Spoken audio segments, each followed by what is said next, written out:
समजून घ्या. मी मुद्दाम इथे एका लेखिकेचं चित्र दिलेलं आहे. तिचं नाव आहे आयन रँड. आपण हिचं कदाचित नाव ऐकलं असेल, फाउंटन हेड किंवा त्याच्यानंतर वी द लिव्हिंग यासारख्या अत्यंत उत्तम कादंबऱ्या या लेखिकेने लिहिलेल्या आहेत आणि प्रत्येक कादंबरीतून तिच्या प्रतिभेचा उत्तुंग आविष्कार सुद्धा आपल्याला पाहायला मिळालाय. तिचं स्वतःचं असं म्हणणं आहे की जोपर्यंत आपल्या मनात एखादी कल्पना, एखादा विचार परिपूर्ण अवस्थेत येत नाही तोपर्यंत आपण चांगलं लिखाण करू शकत नाही. मग एखादा लेखक लिहितो कशा करता, तर एखाद्या संकल्पनेचं महत्व लोकांना समजावून सांगण्याकरता, एखादी कल्पना, एखादा विचार लोकांना त्याचं वैशिष्ट्य समजावून सांगण्याकरता, जागृती निर्माण करण्याकरता, किंवा आपला विचार योग्य आहे अशी भावना जेव्हा एखाद्या लेखकाला तीव्रपणे जाणवते तेव्हा त्याच्या मनातला विचार समाजात प्रस्थापित व्हावा, लोकांनी तो स्वीकारावा, अशा अनेक कारणांनी लेखक लिखाण करीत असतो. आणि म्हणूनच आपल्याला काही लेखकांचं लिखाण फार आवडतं. काही लेखकांनी लिहिलेली काही वाक्य आपण कधीच विसरू शकत नाही. आपण सगळ्यात चांगलं उदाहरण म्हणजे शेक्सपियरचं घेऊया. त्याच्या जवळपास 37 नाटकांमधून त्यांनी इतकी सुरेख सुरेख वाक्य लिहिलेली आहेत प्रत्येक नाटकामध्ये, की प्रत्येक नाटकातलं वेगवेगळं वाक्य आपल्यापैकी अनेकांच्या स्मरणात कदाचित ते शेक्सपियरचं आहे म्हणून नव्हे, पण चांगलं वाक्य आहे म्हणून सुद्धा लक्षात राहिलं असेल. जग हे रंगभूमी आहे, the all world is a stage, हे वाक्य तर अनेकांनी अनेक वेळा वापरलं असेल, नाही का? तर हे असाचं कारण काय, की जेव्हा लेखक अत्यंत प्रभावीपणे लोकांना मान्य होईल अशा शब्दांमध्ये एखादा विचार मांडतो, त्यावेळेला आपण त्या लेखकाशी बरोबर तादात्म्य पावतो, त्याच्याशी आपला संपर्क मानसिकरित्या सहजपणे साधला जातो. शेक्सपियरचं वैशिष्ट्य असं आहे की त्याच्यातली वाक्य, त्याच्या नाटकातली वाक्य नेहमी सांगितली जातात. त्याच्या नाटकांच्या गोष्टी अत्यंत सोप्या आहेत. जसं की उदाहरणार्थ त्याचं एक नाटक आहे कॉमेडी ऑफ एरर्स नावाचं, त्याच्यावरून आपल्याकडे मराठीत हिंदीमध्ये अंगूर नावाचा चित्रपट निघाला होता. सोपी साधी गोष्ट आहे, 2 जुळे भाऊ आणि 2 जुळे नौकर आणि त्याच्यातून होणारा गोंधळ. त्या गोष्टी शेक्सपियरनी इतक्या उत्तम प्रकारे सादर केल्या आहेत की त्याला आपण विसरू शकत नाही. जसं की हॅमलेट नाटकातलं to be or not to be हे वाक्य जगभर आज प्रसिद्ध आहे. याचं कारण काय आहे की त्याच्यातून त्या हॅमलेटची मनोस्थिती असते.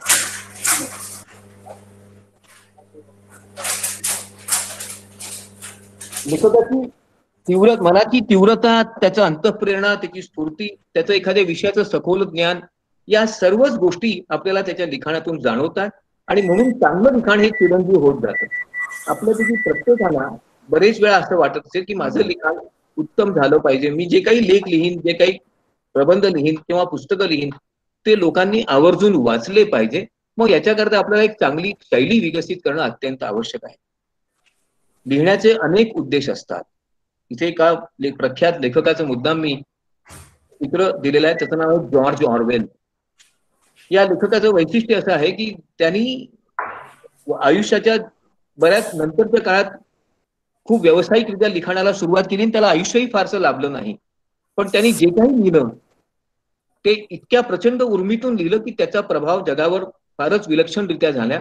एका संपूर्ण जगाला व्यापून टाकणाऱ्या समाजवाद नावाच्या विचारसरणीला आव्हान देणारा एक प्रमुख लेखक आणि या विचारसरणीला काही देशातून हद्दपार करणारा लेखक, अनेक लोकांच्या मनातली समाजवादाविषयी असणारी अनावश्यक आस्था नष्ट करणारा लेखक म्हणून त्याचं नाव घेतलं जातं. हुकुमशाही किती वाईटपणे समाजवादात येते त्याचं खूप उत्तम चित्रण ऑरवेल यांनी अॅनिमल फार्म आणि 1984 या कादंबऱ्यातून केलं.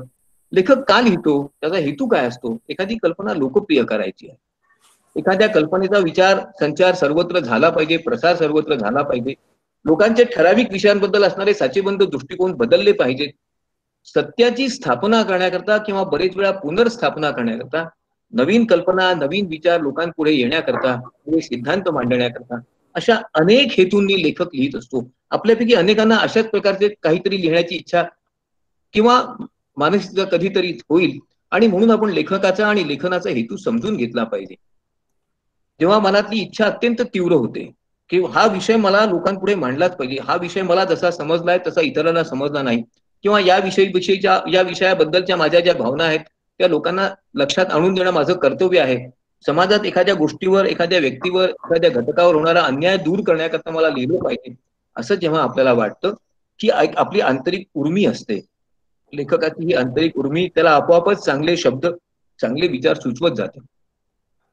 प्रचंड भावनावेग जेव्हा असतो, एखाद्या व्यक्तीवर खूप अन्याय झाला असेल, खूप दडपण आलं असेल, त्याचं वेगवेगळ्या प्रकारे शोषण झालं असेल, तेव्हा त्याच्या भावनांची उर्मी लेखनातून जितक्या चांगल्या प्रकारे व्यक्त होते, त्याला इंग्रजीमध्ये इमोशनल आउटबर्स्ट असा एक शब्द आहे. किंवा ज्याला सत्याचा परिचय झाला असेल, त्याला ते ज्याप्रमाणे मांडता येतं, ज्या प्रकारे त्या शब्दात मांडता येतं, तसं ते इतरांना कोणालाही मांडता येत नाही. काही लोकांची प्रतिभा जागृत असते. त्या जागृत प्रतिभेमुळे सुद्धा त्यांना लिखाणाची इच्छा होते, लिखाणाची प्रेरणा मिळते. वेगवेगळ्या प्रकारचं लिखाण लोक करीत असतात. एकाला आपण जो सगळ्यात साधा, सगळ्यात मान्य असा लोकप्रिय प्रकार आहे, त्याला आपण कॅज्युअल रायटिंग असं म्हणतो. सर्वसामान्य किंवा केवळ जिज्ञासा म्हणून केलेलं लिखाण. त्याला विशेष प्रयोजन किंवा विशेष हेतू नसतो. काही वेळा एखाद्या मूलभूत संकल्पनेला अधिक स्पष्टपणे व्यक्त करण्यासाठी लोक लिखाण करतात. तर काही वेळा नवीन कल्पना, नवीन विचार वेगवेगळ्या पद्धतीने मांडण्याकरता लेखन करतात. मुख्यत्वे करून लेखनाचे 3 प्रकार आहेत. सामान्य लेखन, मूलभूत संकल्पनेचं विश्लेषण करणारं लेखन आणि कल्पकता, प्रतिभा यांचं उत्तम प्रदर्शन करणारं अत्यंत प्रतिभाशैली असणारं, प्रतिभावान असणारं लेखन, प्रतिभा संपन्न असणारं लेखन. इथे आणखीन एका लेखकाचं नाव मी तुम्हाला सांगत आहे, ऑर्थर कोएस्लर नावाच्या. त्यांनी अनेक पुस्तकं लिहिली. वेगवेगळ्या प्रकारे त्यांनी आपले विचार मांडलेत आणि ते विचार इतके उत्तम पद्धतीने त्यांनी मांडले की जवळपास 20 वर्ष तरी त्याच्या लिखाणाचा संपूर्ण युरोपवर कायम पगडा राहिला. कोएस्लर यांनी हुकुमशाही, समाजवाद, गांधीचं तत्वज्ञान यासारख्या अनेक विषयांवर लिखाण केलं. मानसशास्त्राच्या दृष्टिकोनातून, तत्वज्ञानाच्या दृष्टिकोनातून, वैचारिक आणि प्रबोधन करणारं लिखाणही त्यांनी केलं. त्यांचं एक पुस्तक जानस, याच्याबद्दल मी एकदा पूर्वी कधीतरी उल्लेख केलेलाच आहे. माणसाच्या मानसिकतेचं अत्यंत उत्तम अभ्यासपूर्ण विश्लेषण त्यातून झालेलं आहे. आपण जे कॅज्युअल रायटिंग ज्याला म्हणतो, सर्वसामान्य लिखाण, ते कशा प्रकारचं असतं? जेव्हा आपण एखाद्या सर्वसामान्य विषयावर, लोकांना परिचित असणाऱ्या विषयावर आपली मतं मांडतो, त्याच्यात काही मूलभूत विचार नसतात, त्याच्यातून काही नवीन विचार व्यक्त केले जात नाही, नवीन संकल्पना मांडल्या जात नाहीत, त्याला आपण सर्वसामान्य लिखाण असं म्हणतो. आपली वित्तीय स्थिती कशी सुधारावी या विषयावर एखाद्या वर्तमानपत्रात लिहिलेला लेख असेल, चांगला पदार्थ कसा तयार करावा याबद्दल एखाद्या मासिकात लिहिलेला एखादा लेख असेल, आपली स्मरणशक्ती कशी वाढवावी याबद्दल अजून एखाद्या अभ्यासपूर्ण मासिकात दिलेला लेख असेल, किंवा तुमच्या घराला उत्तम प्रमाणे सजविण्याकरता 50 चांगले उपाय कोणते आहेत याबद्दलचा एखाद्या दिवाळी अंकात लिहिलेला लेख असेल, यांना काही फार विशेष वैचारिक पाठबळ नसतं. हे लेखन सामान्य स्वरूपाचं असतं आणि म्हणून या लिखाणातून काही विशेष वेगळेपणा व्यक्त होत नाही. यांना आपण कॅज्युअल रायटिंग असं म्हणतो. या उलट जेव्हा एखाद्या मूलभूत संकल्पनेचा आपण विस्तार करतो, त्यावेळेला जे लिखाण केलं जातं त्यातून एखादा नवीन सिद्धांत मांडला जातो, एखादा नवीन विचार मांडला जातो, एखाद्या नवीन विचाराला किंवा नवीन सिद्धांताला जन्मत किंवा जुन्या सिद्धांताला नाकारलं जातं. अशा सर्व विचारांना आपण मूलभूत लिखाण असं म्हणतो. उदाहरणार्थ, जनरल थिअरी ऑफ एम्प्लॉयमेंट नावाचा सिद्धांत जॉन मेनार्ड किन्स नावाच्या अर्थशास्त्रज्ञांनी मांडला आणि त्याच्यामुळे जगातल्या आर्थिक विचारांमध्ये एक मोठी क्रांती घडून आली. प्लेटो यांनी जे राजकीय विचार मांडले त्याच्यामुळे राजकारणाच्या बद्दल राजकीय सिद्धांत, नवीन सिद्धांत जन्माला आले. तर ताओ नावाच्या एका तत्वज्ञानी वेगवेगळ्या प्रकारच्या नेतृत्वाविषयीचे सिद्धांत मांडले आहेत. हे सर्व लिखाण अत्यंत मूलभूत स्वरूपाचे आहे. यातून आपल्याला अनेक प्रकारच्या नवीन कल्पना, नवीन सिद्धांत, नवीन विचार सुचतात, समजतात आणि म्हणून ते मूलभूत स्वरूपाचे आहे. तर हे प्रतिभा संपन्न लिखाण ज्याला म्हणतात, कल्पक लिखाण ज्याला म्हणतात, त्याच्यामध्ये केवळ कल्पना नसतात, तर एखाद्या कल्पनेचा, एखाद्या विचाराचा वेगवेगळ्या प्रकारे विस्तार केला जातो की जो लेखकाच्या मानसिकतेतून, लेखकाच्या वैचारिक प्रगल्भतेतून व्यक्त झालेला असतो. याचं उदाहरण द्यायचं तर अलेक्झांडर सॉल्झेनित्झिन या लेखकाने लिहिलेलं कॅन्सरवाड नावाची कादंबरी, किंवा लास्ट ऑफ मोहिकन्स नावाची कादंबरी, किंवा महाकवी कालिदासांचं मेघदूत नावाचं महाकाव्य, या सर्वच लिखाणामध्ये प्रतिभेचा उत्तुंग आविष्कार आपल्याला दिसून येतो. यासारखं लिखाण यापूर्वी कोणी केलं नाही असं आपल्याला प्रकर्षाने जाणवतं. त्या लिखाणातली विविधता, नाविन्य, प्रतिभा याचा आपल्याला ठायी ठायी परिचय होतो आणि म्हणून याला आपण प्रतिभा संपन्न लिखाण असं म्हणतो. अलिस इन वंडरलँड नावाची कदाचित कथा अनेकांनी वाचली असेल, रॉबर्ट लुईस स्टीव्हन्सन यांनी लिहिलेली आहे.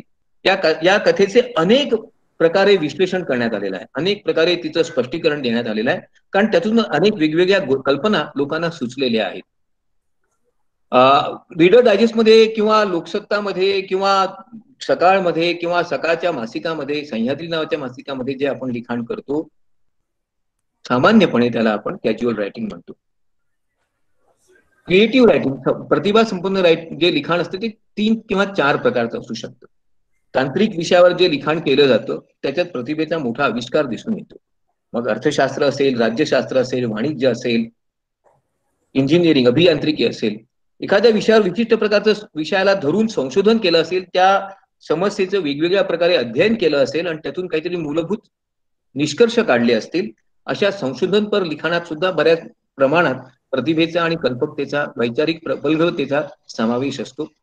एखादी कल्पना पूर्वी अस्तित्वात आहे, पण तिला वेगळ्या प्रकारे जर कोणी सादर करत असेल, तिचे वेगवेगळे पैलू लोकांच्या लक्षात आणून देत असेल, किंवा आपल्या कल्पनेच्या विस्तारातून एक नवीनच जग निर्माण करत असेल, तर त्याला आपण विस्तारित प्रतिभाशक्ती असं म्हणतो. काही लिखाण अत्यंत मूलभूत स्वरूपाचं असतं. मी तुम्हाला विस्तारित प्रतिभाशक्तीचं उदाहरण म्हणून एका पुस्तकाचा उल्लेख करणार आहे. आपल्यापैकी अनेकांनी लॉर्ड ऑफ द रिंग्स हा चित्रपट पाहिला असेल किंवा J.R.R. टॉलिकिन्स यांच्या या कादंबरीबद्दल ऐकलं असेल. 3 खंडात ही कादंबरी आहे. तिचा पूर्वार्ध म्हणून परत हॉबिट नावाचं पुस्तक सुद्धा त्यांनी लिहिलं आणि त्या लॉर्ड ऑफ द रिंग्स मधल्या प्रत्येक पात्रावर वेगळं पुस्तक सुद्धा लिहिलं. यातलं सर्व जग कल्पक आहे, रम्य आहे, परंतु ते सत्य नाही, ते आभासी आहे. तरी देखील ते आपल्याला आपलंसं वाटतं, ऐकावं असं, वाचावं असं वाटतं. हे यात त्या लेखकाचं यशच नाही, तर त्याच्या प्रतिभेचा उत्तुंग आविष्कार देखील आहे. सेशन्स कोर्टामध्ये बघायला सांगेन.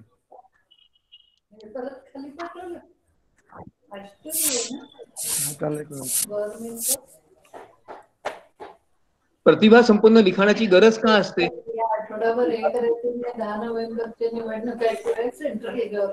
प्लीज बोलू नका. हॅलो, प्लीज बोलू नका. हॅलो, कृपा करून बोलू नका. प्रतिभा संपन्न लिखाणाची आवश्यकता का असते? तर एखादी कल्पना जेव्हा नव्याने पुढे येते आणि त्या कल्पनेमुळे त्या क्षेत्रातले, त्या विषयातले विचार, संस्कार किंवा सिद्धांत बदलत जातात. एक नवीन वैचारिक प्रवाह पुढे जातो. अनेक प्रस्थापित विश्वासांना, श्रद्धांना, कल्पनांना आपण आव्हान देऊ शकतो आणि नवीन विचार, पूर्णपणे नवीन विचार प्रस्थापित करतो. त्यावेळेला आपण खऱ्या अर्थाने प्रतिभा संपन्न लिखाण करत असतो. याचं सगळ्यात उत्तम उदाहरण कार्ल मार्क्स यांचं देता येईल. त्यांच्या दास कॅपिटल या ग्रंथातून त्यांनी एक नवीनच कल्पना पुढे आणली आणि त्याच्यामुळे समाजवाद नावाचा विचार पुढे आला. अनेक देशांच्या राज्यांची पद्धती, प्रशासनाची पद्धती बदलली. समाजातल्या वैचारिक बैठकीला आव्हान मिळालं आणि नवीन विचार, वैचारिक सिद्धांत प्रस्थापित झाले. अशा प्रकारचं लिखाण जे असतं ते मूलभूत स्वरूपाचं असतं. एखादा व्यक्ती जेव्हा स्वतः लक्षण अन्यायाने त्रस्त असतो, त्याला त्याचं मानसिक किंवा मानसिक शोषण होतं, त्याच्यावर दडपण असतं, त्यावेळेला त्याला अशा प्रकारचं लिखाण करायची इच्छा होते. त्याच्या मनात उर्मी, त्याला अन्यायाविरुद्ध लढण्याची इच्छा, बरेच वेळा त्याला शारीरिक दृष्ट्या अन्यायाचा प्रतिरोध करता येत नाही. अशा वेळेला तो लिखाणाच्या माध्यमातून आपल्या अभिव्यक्तीला जन्म देतो. जेव्हा एखादा नवीनच कार्यक्रम, नवीनच घटना पाहतो, नवीन प्रसंग पाहतो, त्याच्यातून आपल्याला एका वेगळ्या गोष्टीची अनुभूती होते, त्याही वेळेला आपण प्रतिभा संपन्न लिखाण करतो.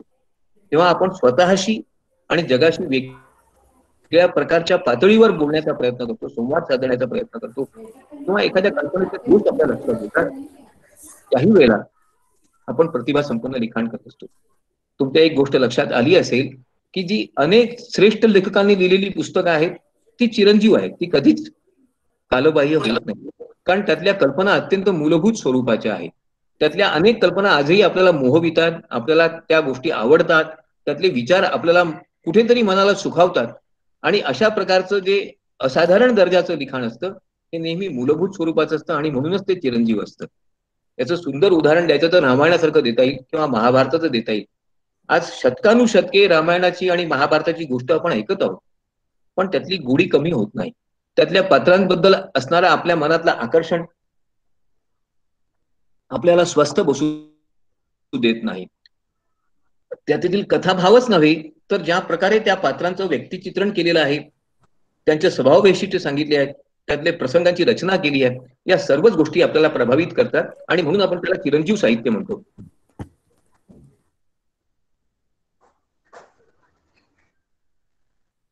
आपण का लिहितो हे जर आपल्याला समजलं तर आपण लिखाणाबद्दल अधिक योग्य प्रकारे विचार करू शकतो.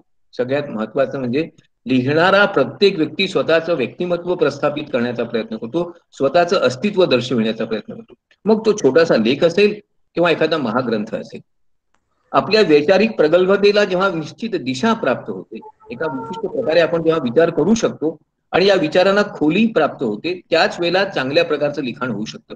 जेव्हा विचार उथळ स्वरूपाचे असतात, जेव्हा विचारांना विशिष्ट दिशा मिळाली नसते, जेव्हा आपण स्वतः संभ्रमित अवस्थेत असतो, त्यावेळेला आपण चांगलं लिखाण करू शकत नाही.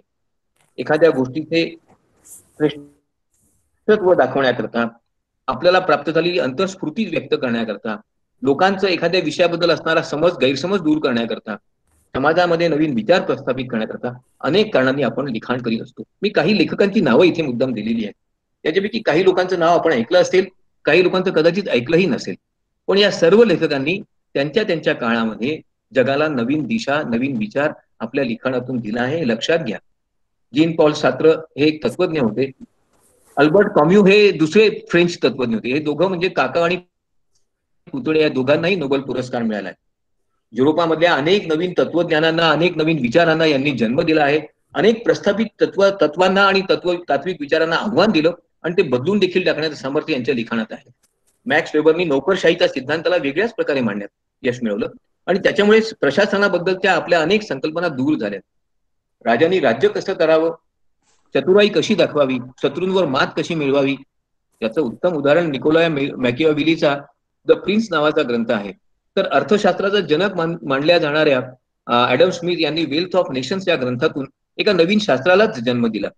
वेगवेगळ्या प्रकारचं लिखाण वेगवेगळ्या व्यक्ती करतात. त्यातलं काही लिखाणात इतक्या श्रेष्ठ दर्जाचं असतं की त्यामुळे आपल्याला त्या लिखाणातून प्रेरणा मिळते, नवीन विचार सुचतात. आपण का लिहिलं पाहिजे?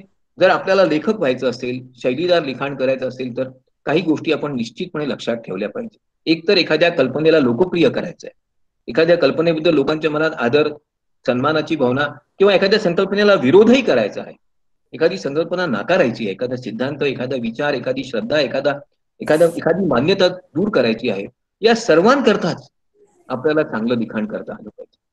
एखाद्या संकल्पनेचा विस्तार करायचा आहे, प्रचार करायचा आहे, एखादं मत समाजाला मान्य करवायचं आहे, अशाही वेळेला आपल्याला चांगल्या लिखाणाची आवश्यकता असते. सत्याची स्थापना हा तर लेखनाचा खरा हेतूच आहे. नवीन कल्पना, नवीन सिद्धांत पुढे आणणं, याकरता वेगवेगळ्या प्रकारचं लिखाण लोक वेगवेगळ्या पद्धतीने करतात. काही लोक रंजक कादंबऱ्यांच्या माध्यमातून, कथांच्या माध्यमातून, तर काही वैचारिक लिखाणातून, तात्विक लिखाणातून. परंतु या सर्व लिखाणांमध्ये एक विशिष्ट प्रकारची उर्मी आणि प्रेरणा असते. आपण जेव्हा संशोधन करतो त्यावेळेला आपण नवीन काहीतरी सांगण्याचा प्रयत्न करतो, त्यातही प्रतिभा असतेच. त्याचे उदाहरण द्यायचं म्हणजे एका संशोधनपर लेखाचं देता येईल, a study of behavioural response of employees to motivation and incentive schemes. आपल्याला ज्या ज्या प्रकारचं वेतनासोबत अधिक लाभ दिले जातात, वेगवेगळ्या प्रकारच्या योजनांच्या माध्यमातून अभिप्रेरित करण्याचा प्रयत्न, या सगळ्यांचा चांगलाच परिणाम कर्मचाऱ्यांवर होतो का? त्याच्याबद्दल एका शास्त्रज्ञांनी खूप वेगळ्या प्रकारे अभ्यास केला, मॅग्रिगर नावाच्या, आणि त्याच्यामधून अभिप्रेरणाचे नवीनच सिद्धांत पुढे आले. बरेच वेळा तांत्रिक विषयात वेगवेगळ्या प्रकारचं लिखाण केलं जातं. आपण कदाचित नाव ऐकलं असेल पियरे क्युरी नावाच्या, मेरी क्युरी यांच्या यजमानांचं. त्यांनी ऑप्टिकल सायन्स मध्ये अनेक प्रयोग केले, त्याच्याबद्दल त्यांना नोबेल पुरस्कार देखील मिळाला. पैशाचा जन्म कसा झाला, त्याचे काय उपयोग आहे, त्याची कार्य काय आहे, याच्याबद्दलचं मूलभूत चिंतन असणारं एसी पिगू यांचं थिअरी ऑफ इव्हॉल्युशन ऑफ मनी या नावाचं पुस्तक फारच गाजलेलं आहे. लॉर्ड ऑफ द रिंग्स बद्दल तुम्हाला मी आत्ताच सांगितलं आहे. अशा अनेक प्रकारच्या लिखाणांमधून व्यक्ती आपल्या मतांना, विचारांना व्यक्त करतात. चांगल्या लेखनाची काही वैशिष्ट्ये लक्षात घ्या. म्हणजे चांगला लेखक होण्याकरता, शैलीदार लिखाण करण्याकरता आपल्याला निश्चितच फायदा होऊ शकेल. सगळ्यात पहिलं तर ते मूलभूत स्वरूपाचं असतं. कुठून तरी 4 ओळी चोरून आणल्यात आणि त्या आपल्या लेखात आपण सहजपणे समाविष्ट करू शकलो म्हणजे आपण लेखक होतो हा समज आधी पहिले मनातून काढून टाका.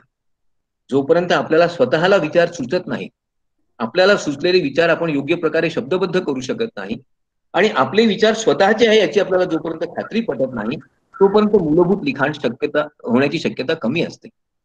प्रत्येक लिखाणाला एक हेतू असतोच. आपला हेतू जेवढा स्वतःला स्पष्ट झाला असेल एक लेखक म्हणून, तेवढा चांगल्या प्रकारे तो आपण व्यक्त करू शकतो, तेवढ्या योग्य प्रकारे आपण तो शब्दबद्ध करू शकतो. लिखाणात नेहमी स्पष्टता असणं आवश्यक आहे. बरेच वेळा लेखकाच्या मनात जर गोंधळ असेल तर त्याच्या लिखाणामध्ये मध्ये मध्ये तुटकपणा येतो. त्याला आपले विचार योग्य प्रकारे प्रवाहित करता येत नाही. दोन वेगवेगळ्या विचारांमधला सहसंबंध त्याला जोडता येत नाही. जितकं साधं लिहाल तितकं आपण चांगलं लिहू शकतो. जितकं साधं सोप्या शब्दात लिहाल तितकं ते प्रभावी होतं.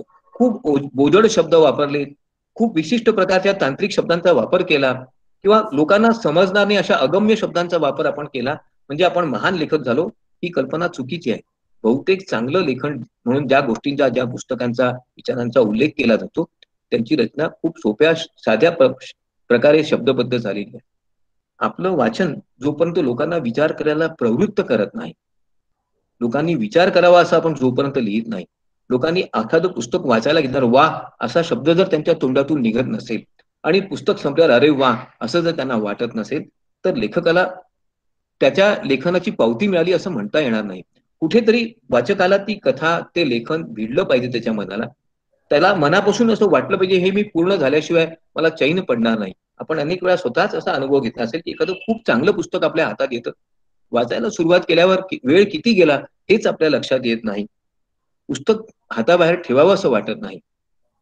हेच खरं त्या लेखकाचं यश आहे. हेच खरं खऱ्या अर्थाने लेखकाला, वाचकाला प्रवृत्त करण्यात आलेलं यश आहे. नवीन कल्पनांचा विस्तार, एकच कल्पना वेगवेगळ्या प्रकारे लिहिणं म्हणजे काही फार उत्तम लिखाण नाही. एखादा लेखक कदाचित 100 कादंबऱ्या लिहिल, पण जर तो एकच कल्पना, एकच प्रेमाचा त्रिकोण घेऊन या 100 कादंबऱ्या लिहिणार असेल, तर त्याचं लिखाण चिरंजीव कधीच होणार नाही. स्वतःला पटणाऱ्या खऱ्या गोष्टी जेव्हा आपण आपल्या लिखाणातून लिहितो, मी तुम्हाला याचं एक उदाहरण सांगू इच्छितो. हेनरी शॅरियर नावाच्या एका माणसाला 20 वर्षांची सजा झाली आणि त्याला फ्रान्स सरकारने अत्यंत एका दुर्गम भागामध्ये कैदेत ठेवलं जिथून कोणीच कधी वापस येणार नाही. पण त्याच्या हिकमती स्वभावामुळे तो तुरुंग सोडून पळून आला आणि नंतर जेव्हा तो अमेरिकेत आला तेव्हा त्याला अशाच प्रकारच्या तुरुंग फोडणाऱ्या कादंबऱ्या वाचायला मिळाल्या. तो हसला आणि म्हणाला, असं कधीच होत नाही बरं तुरुंगात. मग त्याची मुलगी त्याला म्हणाली, तुम्हीच लिहा ना. आणि त्याने एक कादंबरी लिहिली. हेनरी शॅरियर यांनी लिहिलेली पॅपिलॉन नावाची कादंबरी अत्यंत गाजलेली कादंबरी आहे. खूप सुंदर चित्रपटही आहे. कारण काय की त्याच्यामध्ये त्याचे हृदयस्पर्शी अनुभव अत्यंत प्रामाणिकपणे व्यक्त झाले होते. ते खूपच खरे होते. लोकांना पटेल, समजेल, मान्य होईल अशा कल्पना सामान्यपणे यशस्वी होतात. आकलनाच्या बाहेर असणाऱ्या कल्पनांबद्दल लिखाण केलं तर ते फारसं यशस्वी होत नाही. आपण कोणत्या कल्पना वापरल्या पाहिजेत याचाही विचार आपण केला पाहिजे. ज्याच्यामुळे नवीन विचारांना प्रवाह मिळेल, विचारांना प्रोत्साहन मिळेल अशा कल्पना जर आपण आपल्या लिखाणात घेतल्यात तर खचितच चांगलं यश येतं. आपल्या विचारांचा विस्तार जितका प्रगल्भपणे आपल्याला करता येईल, जितका सहजपणे आपल्याला करता येईल तितकं लिखाण चांगलं होतं. मी तुम्हाला याचं एक जेम्स हिल्टन नावाच्या लेखकाचं उदाहरण देऊ इच्छितो. जेम्स हिल्टन यांनी खूप सुरेख कादंबऱ्या लिहिल्या. गुड बाय मिस्टर चिप्स नावाच्या त्यांच्या कादंबरीवरचा चित्रपट फारच गाजला. पण त्यांचं नाव जर लक्षात कशा करता घेतलं जात असेल तर त्यांनी लिहिलेल्या लॉस्ट होरायझन नावाच्या एका कादंबरीबद्दल. तिबेटमध्ये असणाऱ्या शांग्रीला नावाच्या एका कल्पित जागेचं विवरण त्यांनी या कादंबरीत केलेलं आहे. परंतु त्यामध्ये त्यांचा कल्पना विस्तार इतका प्रचंड प्रमाणात झालेला आहे आणि इतका नयनरम्य रादर वाचनीय झालेला आहे की त्यामुळे ही कादंबरी अनेकांच्या लक्षात राहिलेली आहे. लोकांवर योग्य प्रभाव आपल्या लिखाणातून झाला पाहिजे. आर्थर कॉनन डॉयलच्या शेरलॉक होम्सच्या कथा आजही लोकप्रिय काय आहेत? कारण त्याचा लोकांच्या मानसिकतेवर योग्य तो प्रभाव होऊ शकतो. विचारांमध्ये परिवर्तन आणण्याची क्षमता असणारं लिखाण सामान्यपणे यशस्वी होतं. खूप वेळ दीर्घकाळ स्मरणात राहतं. वारंवार त्याचा उल्लेखही केला जातो. अशी कितीतरी पुस्तकं आहेत. चाणक्याचं अर्थशास्त्र आहे की जे एकदा वाचल्यानंतर त्यातून अनेक नवीन विचार सुचतात. ज्या पुस्तकामधून एखाद्या विषयाबद्दल अत्यंत समर्पक अशी टीका झाली असेल, विश्लेषण झालं असेल, विवेचन झालं असेल, नवीन संकल्पनांची निर्मिती झाली असेल, अशी सर्वच पुस्तकं, अशा सर्वच रचना लोकप्रिय होतात.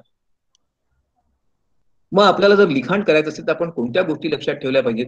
सगळ्यात पहिले तर ज्याला लिखाणाची आवड आहे असाच माणूस सामान्यपणे चांगला यशस्वी लेखक किंवा लिखाण करणारा होतो. मग संशोधनाची आवड असेल तर संशोधनाच्या क्षेत्रात उत्तम रिसर्च पेपर, संशोधनपर लेख लिहिता येतील.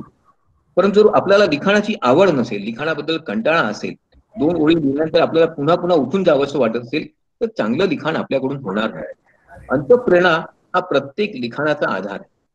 ज्या लेखकाला एखाद्या विशिष्ट विषयाबद्दल फार आत्मीयता आहे आणि त्याचे विचार त्या विषयाला वाहिलेले आहेत, तो चांगलं लिखाण करतो. आपल्या कल्पना पूर्णपणे भरीव असल्या पाहिजेत.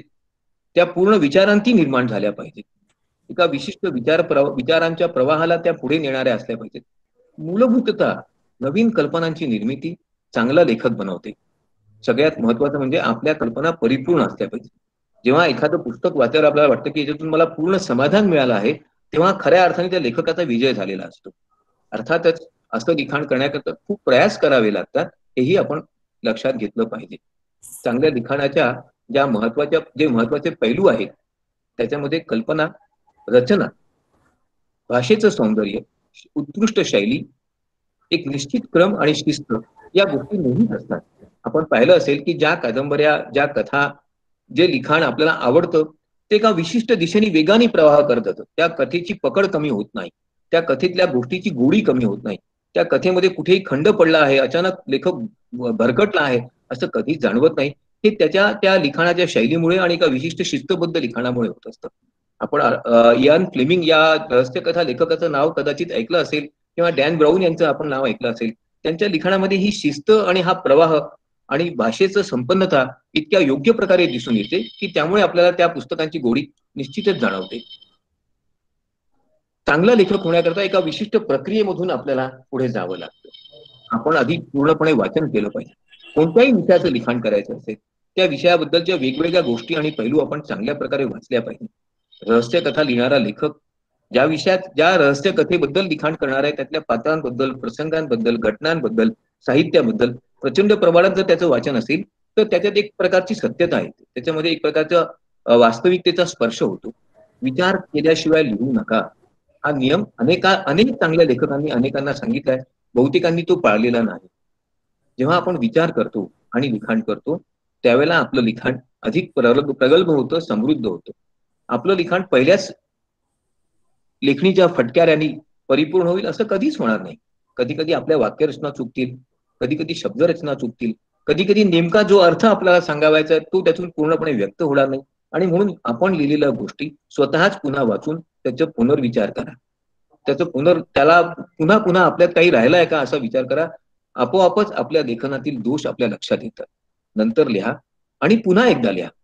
काही काही वेळा तर एखाद्या कादंबरीचा, एखाद्या लिखाणाचा जो कच्चा आराखडा असतो तो लेखकाला 5 ते 10 वेळा बदलावा लागतो. पण असं करून तो लेखक आपल्या लिखाणामध्ये एक परिपूर्णता आणत असतो. याचं एक उत्तम उदाहरण मला माहिती आहे.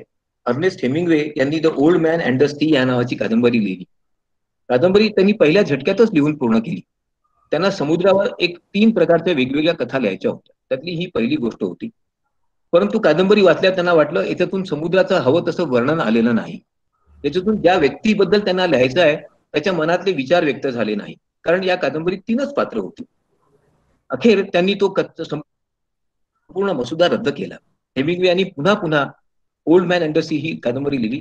2 वर्षांनंतर त्यांच्या असं लक्षात आलं की आपण जे काही लिहितो ते फार सामान्य दर्जाचं झालेलं आहे. त्यांनी तो संपूर्ण लिहिलेला आराखडा फेकून दिला आणि पुन्हा एकदा लिहायला सुरुवात केली. अर्थात इतका प्रचंड वेळ, इतका परिश्रम आणि इतका अभ्यास करून लिहिलेली ही कादंबरी श्रेष्ठ दर्जाची झाली नसती तरच नवल. The old man and the sea त्याला नंतर नोबेल पुरस्कार मिळाला.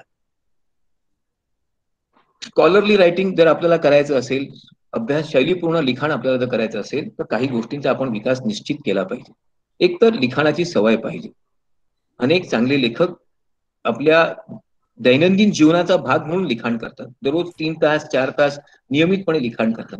त्याच्या पाठीमागे एक तर्क असतो की जितकं नियमितपणे लिखाण कराल तितकी विचारांमध्ये प्रगल्भता तर वाढतेच, पण त्याच्यात एक सातत्य आणि नियमितता येते.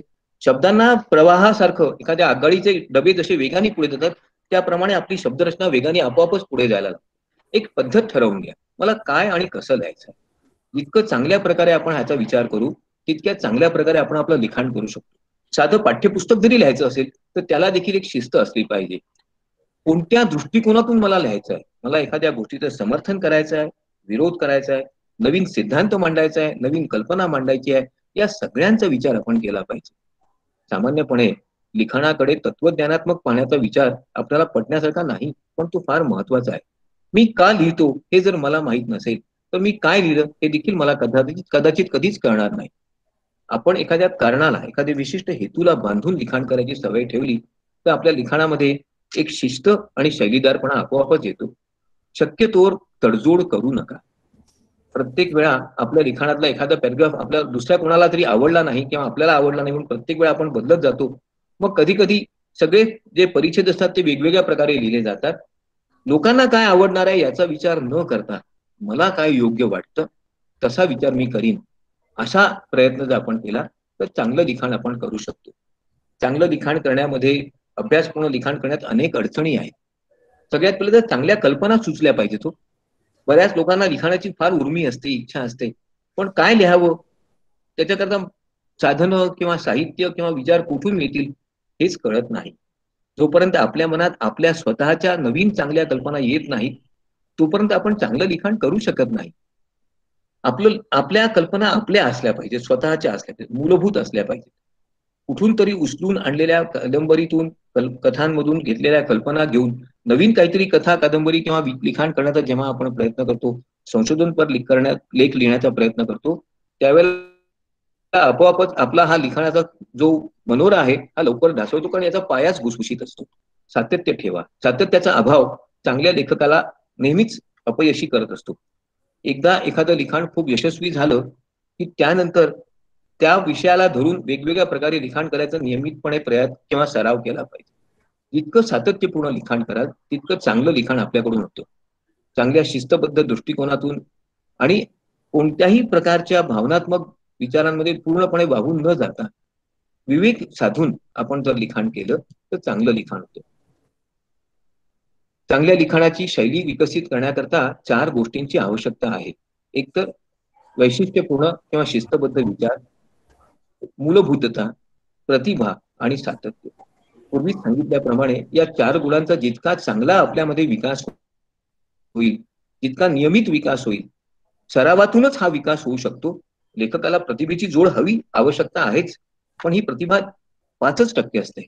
सराव जास्ती महत्वाचा. ए.जी. गार्डनर या लेखकाने अनेक उत्तम रहस्यकथा लिहिल्या. त्याचं एक नाव सांगायचं म्हणजे एगर वॅलेस या लेखकाचं सांगता येईल.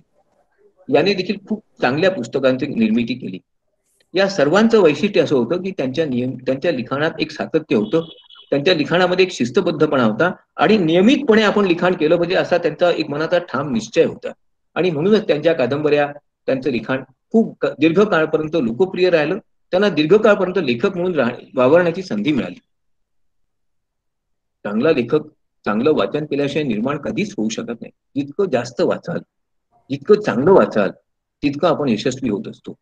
आपले विचार योग्य प्रकारे अभिव्यक्त करण्याची नेहमीच आपल्यामध्ये इच्छा आणि तत्परता असली पाहिजे. इतरांची चर्चा करा. जितकी आपण लोकांशी बोलू, जितक्या वेगवेगळ्या व्यक्तींशी संवाद साधू, तितके नवीन विचार आपल्याला माहित होतात, प्राप्त होतात. आपल्या विचारांच्या बद्दल स्वतः अनेक वेळा परीक्षण करून पहा. जितक्या वेळा आपण आपल्या विचारांचं परीक्षण करू, माझं काही चुकलं आहे का? माझ्या विचारात काही कुठे सातत्याचा अभाव आहे का? असा प्रश्न स्वतःलाच विचारू, इतकं चांगलं लिखाण आपण करू शकतो. पूर्वग्रहांमुळे बरेच वेळा लिखाणात दूषितता येते. एखाद्या विशिष्ट विचारांना, तत्वज्ञानाला वाहिलेला व्यक्ती चांगल्या विषयावर चांगलं लिहू शकत नाही, असा अनेकांचा अनुभव आहे. कारण त्याचा पूर्वग्रह त्या लिखाणामध्ये अनेक वेळा अडसर म्हणून उभा राहतो. आणि नेहमीच आपल्या लिखाणात सुधारणा करण्याची तत्परता असली पाहिजे. खूप चांगलं नियमित सातत्यपूर्ण वाचन, अभ्यासपूर्ण वाचन, शिकण्याकरता वाचन, नवीन कल्पना मिळवण्याकरता, आपल्या कल्पनांचं परीक्षण करण्याकरता वाचन, या गोष्टी प्रत्येक लेखकाला यशस्वी करत असतात. सगळ्यात महत्वाचं म्हणजे आपण कसं आपल्या मनात आपले विचार अभिव्यक्त करतो हे अत्यंत महत्वाचं आहे. मुक्तपणे लिहिण्याची सवय पाहिजे. मनात आलेला विचार जितका सहज आणि जितका जलदपणे आपल्याला कागदावर उतरवता येईल तितकंच चांगलं. कारण त्याच्यामुळे आपल्या लिखाणातली सातत्य तर टिकून राहतच, पण आपल्या लिखाणात कुठे कुठे दोष निर्माण होऊन राहिले, आपलं लिखाण कशामुळे थांबत आहे, कशामुळे आपल्या लिखाणामध्ये काही मर्यादा येत आहेत याची आपल्याला जाणीव होते. आपल्या लिखाणाबद्दल कोणी टीका केली असेल तर ती स्वीकारण्याची आपल्याला मानाची मुक्त मानसिकता हवी. मोकळेपणे आपण टीका स्वीकारली पाहिजे. बरेच वेळा सुरुवातीला केलेल्या लिखाणात अनेक दोष असू शकतात, परंतु ते दोष आहेत हे जो मान्य करतो तोच व्यक्ती नंतर चांगला लेखक होतो. मी तुम्हाला याचं एक उदाहरण देऊ इच्छितो. ज्यूल्स वर्न नावाच्या एका व्यक्तीला अलेक्झांडर ड्युमासच्या कादंबऱ्या वाचून लेखक होण्याची प्रेरणा झाली. त्याच्या काळात अलेक्झांडर ड्युमा हे फार प्रसिद्ध नाव होतं. वर्नी अलेक्झांडर ड्युमासारखीच एक उत्तम कादंबरी लिहिली आणि तो स्वतः ती घेऊन ड्युमासकडे गेला आपल्या मित्राच्या सहकार्याने. ड्युमासनी त्याची कादंबरी वाचली आणि म्हणाला, अरे जोपर्यंत ड्युमास जिवंत आहे तोपर्यंत तुझं लिखाण कोणीच वाचणार नाही, कारण ही माझी नक्कलच आहे. तू माझ्यापेक्षा वेगळं काहीतरी लिही. आणि मग ज्यूल्स वर्नी ऐतिहासिक कादंबऱ्या लिहिण्याचा विचार मनातून काढूनच टाकला. त्याऐवजी त्यांनी विज्ञान कथा आणि नवीन विचारांना वाहिलेल्या नवीन कथा याकडे लक्ष केंद्रित केलं. आपल्या लिखाणात दोष, मर्यादा, त्रुटी असू शकते. पहिल्यांदा लिहिलेलं लिखाण प्रत्येक वेळा यशस्वी होणारच नाही. त्याची पुनर्रचना केली पाहिजे, अशी मनाची तयारी पाहिजे. जितके वेळ आपण रिड्राफ्ट करू, पुन्हा लिहू, पुन्हा नंतर त्याच्यावर विचार करू आणि नंतर त्याला अंतिम आराखडा म्हणून मान्य करू, तितकं आपलं लिखाण चांगलं होईल. इतरांशी चर्चा करणं, इतरांचे विचार आणि आपले विचार याच्यामध्ये सुसंगतता तपासून पाहणं, त्यातून काहीतरी नवीन शिकण्याचा प्रयत्न करणं, हा तर प्रत्येक लेखकाकरता अत्यंत आवश्यक असणारा गुण आहे. जितकं ऐकाल, जितकं समजून घ्याल, जे जे काही ऐकाल आणि समजून घ्याल, त्या प्रत्येकातून तुम्हाला नवीन कल्पना मिळू शकतात. आपलं मन जितकं स्वच्छ आणि मोकळं असेल, जितकं सहजपणे इतरांशी आपण समरस होऊ शकतो, तितक्या चांगल्या कल्पना, तितके नवीन विचार आपल्याला वेळोवेळी सुचतात. मी तुम्हाला याचं अजून एक उदाहरण देऊ इच्छितो. आपल्याला कदाचित विज्ञान कथा लेखकांपैकी इझाक ॲसिमोव यांचं नाव माहिती असेल. ते जेव्हा 16 वर्षांचे होते त्यावेळेलाच त्यांनी आपली पहिली कादंबरी लिहिली आणि प्रकाशकाकडे घेऊन गेले. प्रकाशक त्यांना म्हणाला, कादंबरी ठीक आहे, फार काही चालणार नाही, कारण याच्यामध्ये तुम्ही विज्ञानाला साहित्याशी फारच जास्त जोडण्याचा प्रयत्न केलाय. तुम्ही एकतर विज्ञान कथा लिहा किंवा साहित्यिक म्हणून काहीतरी कलाकृती करा. ॲसिमोव यांना त्या प्रकाशकाचा सल्ला पटला. त्यांनी आपलं लिखाण विज्ञान कथेवरच केंद्रित करायचं ठरवलं आणि त्यानंतर त्यांनी लिहिलेल्या प्रत्येक कादंबरीला प्रचंड यश प्राप्त झालं. स्वतःचं मूल्यमापन आपण वेळोवेळी केलं पाहिजे. माझं काही चुकलं का? माझ्या लिखाणात काही राहिलं आहे का? काही त्रुटी आहे का? कोणत्या कारणामुळे, कोणत्या दृष्टिकोनातून हे लिखाण परिपूर्ण झालं नाही? यातील दोष, मर्यादा कोणत्या आहेत, हे जितकं आपण समजून घेऊ आणि जितका सुधारण्याचा प्रयत्न करू, तितकं चांगलं लिखाण आपण नियमितपणे करू शकतो. सुधारणेला नेहमीच वाव आहे, या तत्वावर विश्वास ठेवणं अत्यंत आवश्यक आहे. एखाद्या विषयाबद्दल वेगवेगळे पैलू, वेगवेगळे विचार समाजात असू शकतात. वेगवेगळ्या व्यक्तींच्या वेगवेगळ्या कल्पना असू शकतात. केवळ माझाच विचार चांगला आहे असा एक प्रकारचा एकेकोरपणा घेऊन आपण जेव्हा लिखाण करतो, त्यावेळेला बरेच वेळात काही चांगले मुद्दे निसटून जातात. आपल्या लिखाणातले दोष आपल्या लक्षात येत, आपल्या मुलाचे दोष आपल्या लक्षात येत नाही, तर लिखाणातले जरा थोडं दूरच आहे. आणि म्हणून जर एखाद्या विषयाचे विविध पैलू समजून घ्यायचे असतील, तर त्याबद्दल असणाऱ्या वेगवेगळ्या मतांना, वेगवेगळ्या समजुतींना, वेगवेगळ्या कल्पनांना देखील समजून घेण्याची जास्त आवश्यकता असते. एक कल्पना एका वेळेला लक्षात घेऊन तिचे वेगवेगळे पैलू लक्षात घेण्याचा प्रयत्न हा लेखकाला प्रगल्भ तर करतोच, पण त्याच्या लिखाणामध्ये एक विशिष्ट प्रकारची खोली देखील आणतो. वेगवेगळ्या प्रकारचा दृष्टिकोन म्हणजे आपला विरोधकच आहे किंवा तो आपण स्वीकारायचाच नाही, असा हेकेखोरपणा जर लेखकामध्ये नसेल, तर त्याच्या लिखाणामध्ये अधिक स्पष्टता येते. पूर्वग्रहांना टाकून केलेलं लिखाण अधिक परिकल्प, अधिक परिपक्व आणि सर्वमान्य होण्याची शक्यता जास्त असते. जेव्हा एखाद्या विषयाला तात्विक किंवा संशोधनपर लिखाणात विषयावर आपण लिखाण करतो, त्यावेळी बरेच वेळा एखाद्या विशिष्ट कल्पनेचा पुरस्कार मला करायचा आहे अशी आत्यंतिक भावना आपल्या मनात असू शकते. परंतु तो पुरस्कार करताना तिच्या मर्यादाही मी सांगणार आहे, असा मनाचा मोकळेपणा हवाच. केवळ एखाद्या गोष्टीचे श्रेष्ठत्वच मी सांगेन, तिचे न्यूनत्व मी दडपून टाकण्याचा प्रयत्न करेन, असा जेव्हा दुराग्रही प्रयत्न लेखक करतो, त्यावेळेला त्याचं लिखाण सवंग होत जातं. त्याच्या लिखाणामध्ये एकसुरीपणा यायला लागतो. त्याच्या लिखाणामध्ये एका विशिष्ट विचारांशी लग्न केल्यासारखा, बद्ध झाल्यासारखा प्रयत्न होतो आणि त्यामुळे त्याची उपयुक्तता आपोआपच कमी होत जाते.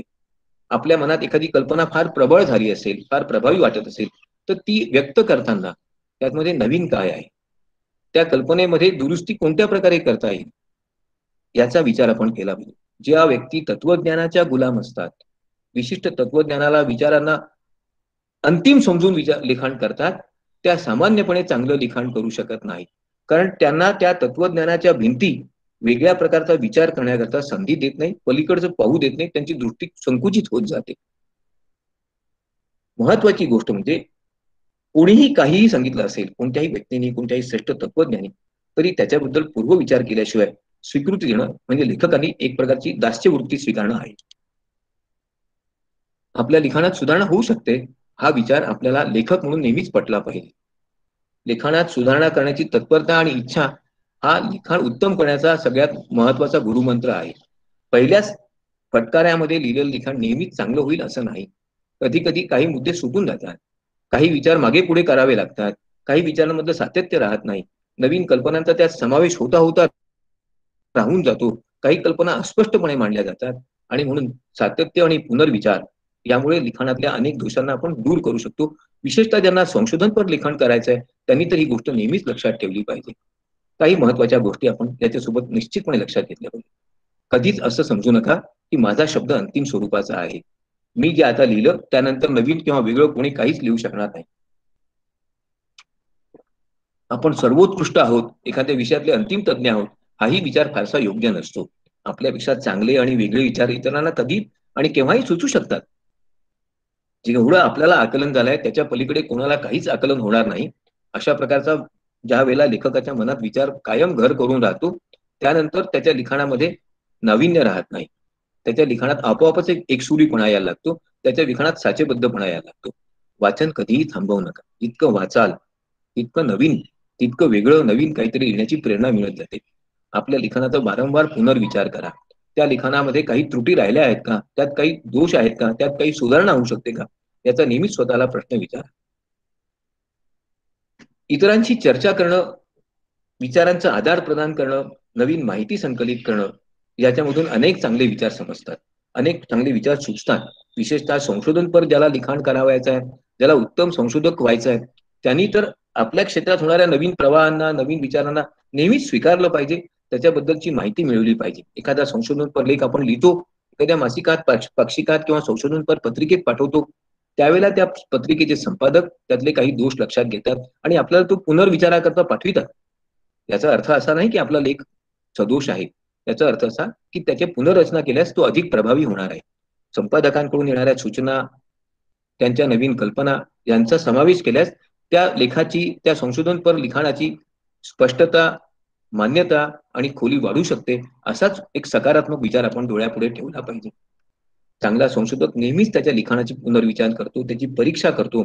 आपण मांडलेल्या कल्पना बरोबर आहेत का, त्या कालबाह्य झाल्या आहेत की कालसंगत आहेत, त्यात नवीन सुधारणा, नवीन विचार कोणते आले आहेत, ते कशा प्रकारे माझ्या लिखाणामध्ये मला समाविष्ट करता येईल याचा विचार नेहमी करतो. याचं एक उदाहरण तुम्हाला मी देऊ इच्छितो. बरेच वेळा अर्थशास्त्रावर एखादं पुस्तक एखाद्या लेखकाने 20 वर्षांपूर्वी लिहिलं असतं, पण तो त्यानंतर त्याच्यात हळूहळू बदल करत जातो. कारण अर्थशास्त्र स्थिर स्वरूपाचं शास्त्र नाही. त्यात नवीन नवीन संशोधन, नवीन विचार, नवीन कल्पना येणारच. मग त्यांचा जितका योग्य प्रकारे समावेश तो लेखक करत होतो, तितकं त्याचं लिखाण चिरस्थायी आणि लोकप्रिय आणि मान्यता प्राप्त होतं. या उलट त्यांनी जर म्हटलं की या विषयात मी नवीन काहीच लिहिणार नाही, तर आपोआपच त्याचा उल्लेख करणं लोक टाळतात, ते कालबाह्य होत जातं. आपली स्वतःची शैली ही अत्यंत महत्वाचा घटक आहे. चांगलं लिखाण तुमच्या लेखनाच्या शैलीतूनच व्यक्त होत असतं. लेखक, रायटिंग इज स्टाईल किंवा ऑथर इज स्टाईल असं असं म्हटलं जातं. लेखक म्हणजेच त्याची शैली किंवा शैलीवरून लेखकाची ओळख पटते असं म्हणतात. ही गोष्ट खरी आहे. जेव्हा आपण लिहितो तेव्हा आपलं लिखाण शैलीदार होण्याकरता आपण स्वतःला काही प्रश्न विचारले पाहिजेत. मी का लिहितो? मी कसं लिहितो? मी किती वेळा माझ्या लेखन शैलीची परीक्षा करतो आणि त्यात किती वेळा सुधारणा करतो? या सर्व प्रश्नांची उत्तरं जर सकारात्मक असतील तर आपलं लिखाण अधिक चांगलं झालं आहे. आपल्या लिखाणामध्ये ती अपेक्षित खोली आणि प्रगल्भता आली आहे असं समजायला हरकत नाही. आपण आपली शैली नेहमीच विकसित करू शकतो. त्याच्याकरता काही सोपे साधे नियम आहेत. सगळ्यात पहिले तर मूलभूतता हा प्रत्येक लेखन शैलीचा आत्मा आहे, हे विसरू नका. जितकं शैलीदार लिखाण करायचं असेल तितकं ते मूलभूत असलं पाहिजे. ऑस्कर वाईल्ड या लेखकाचं उदाहरण याच्याकरता नेहमी दिलं जातं की शैलीदार लिखाणाकरता त्यांची लिखाणाची शैली इतकी लोकप्रिय होती, परंतु प्रत्येक वेळा त्यांनी त्यात काहीतरी बदल घडवून आणला. शिस्तबद्ध पद्धतीने लिहिलं पाहिजे. एकच गोष्ट एकाच पद्धतीने वारंवार सांगण्यापेक्षा त्याच्यामध्ये नाविन्याचा समावेश करता आला पाहिजे. लिखाणाचा क्रम, लिखाणाच्या शब्दांची रचना, परिच्छेदांची रचना, संकल्पनांची रचना याबद्दल नेहमी जागरूकपणे आपण विचार केला पाहिजे. फार प्रामाणिकपणे लिखाण करण्याचा, नियमितपणे लिखाण करण्याचा प्रभाव हा लेखकाच्या विचारशैलीलाच नव्हे तर त्याच्या लेखनाला अधिक परिपूर्ण करण्यात यशस्वी होतो. नवीन काहीतरी लिहा, वेगळ्या विषयावर वेगळ्या पद्धतीने लिहा, असा प्रयत्न आपण नियमितपणे केला पाहिजे. जितकं आपण सत्याला धरून, वास्तवाला धरून लिहितो तितकं ते अधिकच हृदयस्पर्शी होतं, तितकं ते वाचकांना अधिक योग्य वाटतं, त्यांना त्यांना ते स्वीकारावं असं वाटतं, त्यांच्या हृदयाला ते भिडतं. कोणाचीही नक्कल करू नका. जितकी नक्कल करू तितका आपण स्वतःच्याच मूलभूततेला संपवत जातो, तिचा नाश करत जातो. हळूहळू मग आपण आपली स्वतःची शैली विसरून जातो. इतरांच्या कल्पना चोरून आपलं लिखाण करू नका.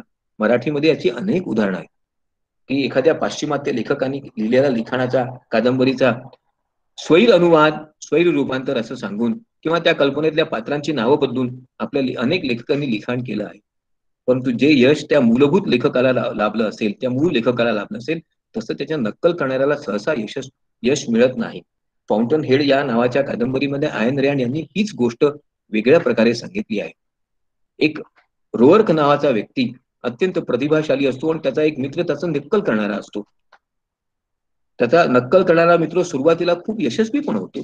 पण रोअर्क त्याला एक प्रश्न विचारतो, अरे विचार कर, जर मी मेलो तर? हा प्रतिभेचा झरा जो आहे, हा अंतरस्फूर्तीचा झरा, हा आपोआपच आटेल, मग तुझं काय होईल? आपल्याला जर चांगला लेखक व्हायचं असेल तर आपला स्वतःचा अंतस्फूर्तीचा प्रतिभेचा झरा आपणच विकसित केला पाहिजे. त्यात कधीही कोणाची नक्कल करून चालणार नाही. तोडमोड करून इतरांच्या लेखांची, विचारांची तोडमोड करून नवीन आणि चांगलं लिखाण कधी होत नाही. एकच कल्पना वेगवेगळ्या प्रकारे वेगवेगळे लेखक मांडू शकतात. मी तुम्हाला याचं एक उदाहरण सांगणार आहे. 3 लेखक मित्र एकदा भेटले. तिघांनी एकच कल्पना डोळ्यापुढे ठेवली, की माणसाच्या व्यक्तिमत्वाची वेगवेगळी रूपं कसे असू शकतात. आणि तिघांनी ठरवलं, की पुढच्या वर्षी जेव्हा भेटू, तेव्हा याच विषयावर आपण आपली कादंबरी पूर्ण करायची आणि प्रकाशित करायची. तिघांनी पण त्यांच्या कादंबऱ्या प्रकाशित केल्या. त्या जगप्रसिद्ध झाल्यात, खूप गाजल्यात. ते लेखक होते Robert Louis Stevenson, Arthur Conan Doyle आणि ऑस्कार वाईल्ड. ऑस्कर वाईल्ड यांनी पोर्ट्रेट ऑफ डोरियन ग्रे नावाची कादंबरी लिहिली. एका व्यक्तीच्या व्यक्तिमत्वाचे वेगवेगळे पैलू. रॉबर्ट लुईस स्टीव्हन्सन यांनी doctor Jekyll and mister hide नावाची कादंबरी लिहिली, दुभंगलेल्या व्यक्तिमत्वाची.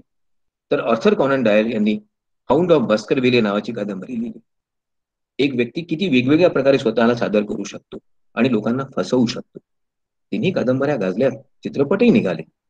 आपण सुद्धा असंच यशस्वी होऊ शकतो, चांगले लेखक होऊ शकतो. आपण स्वतःची शैली आपल्या पद्धतीने विकसित केली पाहिजे. आपले विचार, आपल्या मनातले विचार आपल्या आवडीनुसार, इच्छेनुसार आणि आपल्या क्षमतेनुसार मांडण्याची मांडण्याचा आपण प्रयत्न केला पाहिजे. हळूहळू आपण निश्चितच चांगले लेखक होऊ शकतो, शैलीदार लेखक होऊ शकतो. तुम्ही तसे व्हाल अशी अपेक्षा करतो आणि थांबतो. धन्यवाद.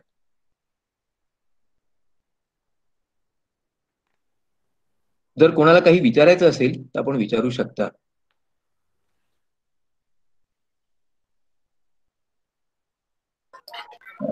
धन्यवाद सर.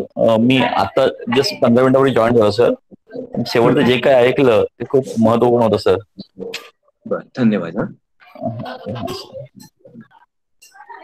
आणखीन कोणाला काही विचारायचं आहे का?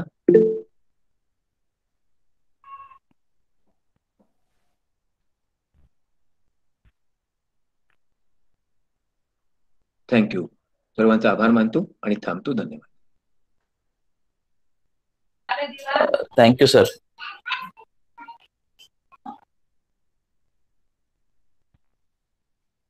Thank you sir. Thank you very much. छान झालं.